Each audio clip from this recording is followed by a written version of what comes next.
जब पुलिस और पुलिस प्रशासन का नाम आपके जहन में आता है तो आप क्या सोचते हैं?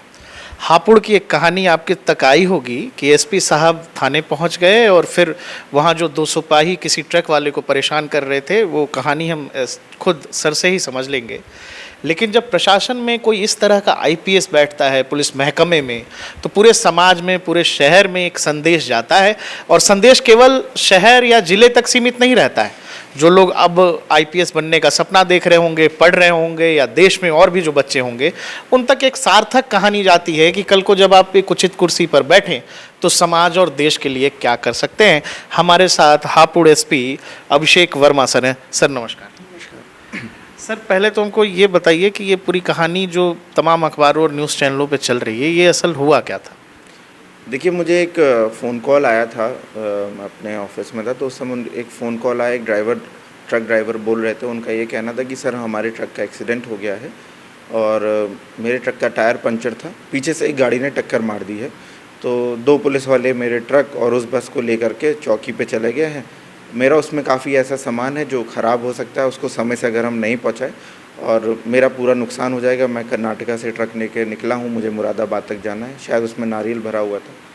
तो उनका ये कहना था कि सर उसने डायरेक्ट फ़ोन किया आपको? हाँ बिल्कुल, मेरे जो सीयूजी नंबर हमारा होता है, जो शासन ने दे रखा है, सभी को उपलब्ध करा रखा है, उस पर तो उस नंबर पे मेरे पास कॉल आई। फिर मैंने उन्होंने मुझे बताया कि सर वो मेरा सामान ट्रांसफ़र कराने के लिए दूसरे ट्रक में, वो जो 2 लोग हैं वो मुझसे कुछ पैसे की डिमांड कर रहे हैं, 2 पुलिस वाले हैं। कितने बजे का, शाम का वक्त था सर क्या? ये रात में वही 9:30-10 बजे के आसपास आया था मेरे पास कॉल। और वो दिन भर से उसका ये कहना था कि मैं परेशान था, काफ़ी चक्कर लगा करके। फिर जब मुझे लगा कि घटना में थोड़ी सच्चाई हो सकती है, तो फिर हम अपने पीआरओ को लेकर के साथ प्राइवेट गाड़ी से गए उसको वेरीफाई करने के लिए।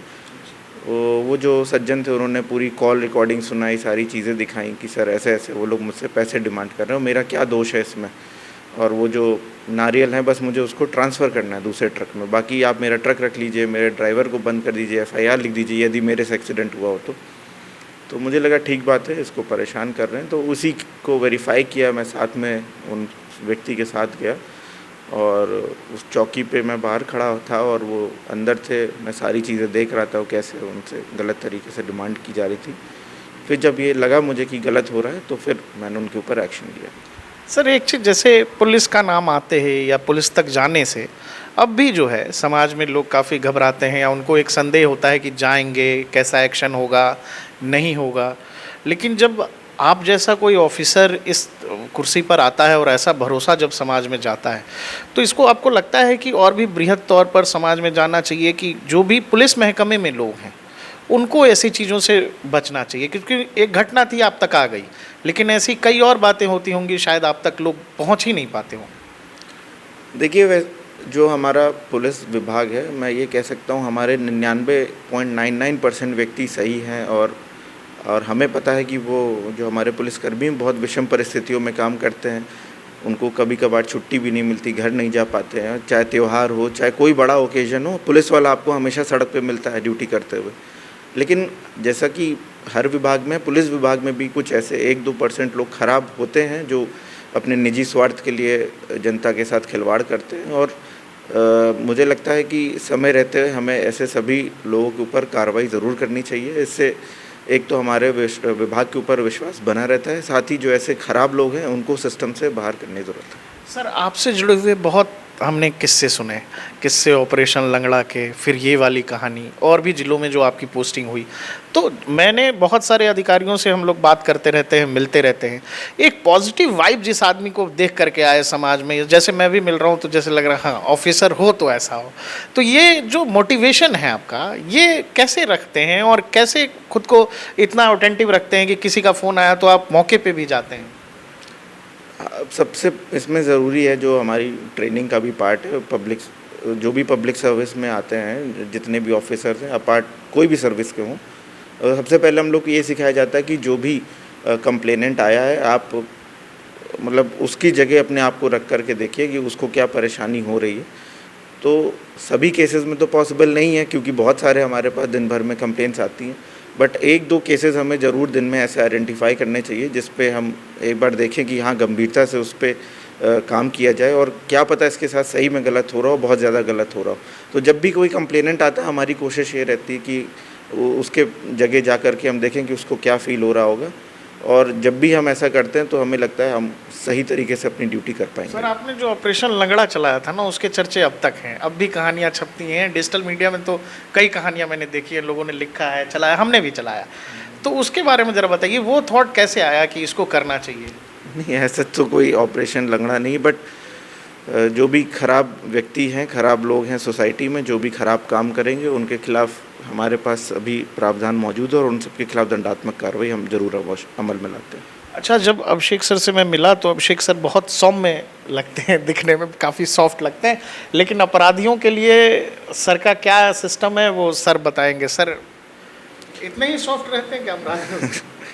अब सभी जो अपराधी हैं और जितने भी खराब एलिमेंट्स हैं, जैसा हमने बताया, हमारे शासन स्तर पे शीर्ष प्राथमिकता है। जो भी टॉप 10 अपराधी हैं, माफिया हैं, जो भी ऐसे लुटेरे हैं, चेन स्नैचर्स हैं, और जो भी संगठित अपराध करते हैं, उन सब के खिलाफ हमें शासन ने खुला हाथ दे रखा है। हम खुल करके कार्रवाई करते हैं, चाहे वो गैंगस्टर एक्ट की कार्रवाई हो, चाहे वो NSA की कार्रवाई हो। और जब भी हमें ऐसा लगता है कि जो कोई अपराधी है वो अपने आप को सिस्टम से बड़ा समझता है, उसकी सही स्थान दिखाने की क्षमता हमारे सिस्टम में, और हम उसको करते हैं। सर, इस देश में बहुत बड़ा युवा वर्ग है जो IAS IPS की तैयारी करता है। कई बार वो मोटिवेशन की तलाश में रहता है कि ऐसा क्या मिलेगा तो हम लोग अच्छा करेंगे, आगे बढ़ेंगे। कई बार लोग सेवा में जुड़ने के बाद अपना मार्ग भी भटकते हैं, ऐसा भी केसेस हैं। तो उस युवा वर्ग के लिए जो आपको सुन रहा होगा, आपको देख रहा होगा, आप बताएंगे उनके लिए कुछ मैसेज आपकी तरफ से? जो भी पब्लिक सर्विस में आना चाहते हैं उनके लिए यही है कि आपके अंदर एक व्यवहारिकता होना चाहिए, लोगों को समझने की, उनकी पीड़ा को समझने की। और जब भी आप लोगों को समझेंगे, उनकी पीड़ा को समझेंगे, और आपको सही में ऐसा लगता है कि आप सिस्टम में आकर के उस दर्द को बांट सकते, उसको कम कर सकते हैं, तो अवश्य आपको पब्लिक सर्विस ऐसे इंस्टीट्यूशन में आना चाहिए। सर, आप IPS हैं, जिला संभाल रहे हैं, एक रुआब होता है, सिस्टम होता है, धनक होती है ऑफिसर की। मैं आपको देख रहा हूँ तो मतलब बहुत आप ग्राउंडेड लग रहे हैं, बहुत सॉफ्ट स्पोकन हैं। तो इतना खुद को कैसे मेंटेन कर पाते हैं कि हाँ मुझे ऐसे ही रहना है और ऐसे ही रहना चाहिए, सर्वसुलभ होकर रहना चाहिए, कैसे? ये तो देखिए, हमारे जितने भी ट्रेनिंग का पार्ट रहा हो, चाहे हमारे जितने सीनियर ऑफिसर्स हैं, सभी लोग, मुझे लगता है सभी ज़्यादातर अधिकारी सभी ग्राउंडेड रहते हैं, और रहना भी चाहिए। और अपने आप को कभी किसी अहंकार या इस तरीके की चीज़ों में नहीं रखना चाहिए। हम अधिकारी हैं, और अधिकारी हमें इसलिए बनाया गया है ताकि हम जनता की समस्या का समाधान कर सकें, और हम पब्लिक सर्वेंट हैं। अधिकारी कहना भी गलत है, हम सभी लोग अपने आप को पब्लिक सर्वेंट मांगते हैं, और पब्लिक के लिए हम लोग बने हुए हैं, और उनकी सेवा में हमेशा तत्पर रहते हैं। अभिषेक जब स्टूडेंट रहे होंगे, अभिषेक वर्मा जब स्टूडेंट थे, उन्होंने किस उम्र में ये सोचा होगा सर कि मुझे IPS की तरफ जाना है, मुझे ऐसे इस रास्ते पर चलना है? देखिए, ये तो हमेशा से ही ख्याल था हमारे, क्योंकि घर में भी फादर भी पब्लिक सर्वेंट रहे हैं, इसलिए हम भी हमेशा से ये चाहते कि पिताजी की राह पर ही चलें। सही सर, थैंक यू। तो अभिषेक वर्मा सर थे हमारे साथ, हापुड़ SP हैं। तो समाज, देश और युवा वर्ग सबके लिए कुछ ना कुछ सर ने संदेश दिया है। तो कल को कोई भी युवा जो IPS IAS की तैयारी कर रहा हो, उनको आगे बढ़कर कैसे काम करना है, तो इस तरह के अफसर जब आपके लिए एक तरह का उदाहरण पेश करते हैं तो उन्हीं को अपने आइडल बनाइए और ऐसी ही भावना अपने मन में रखिए। नमस्कार।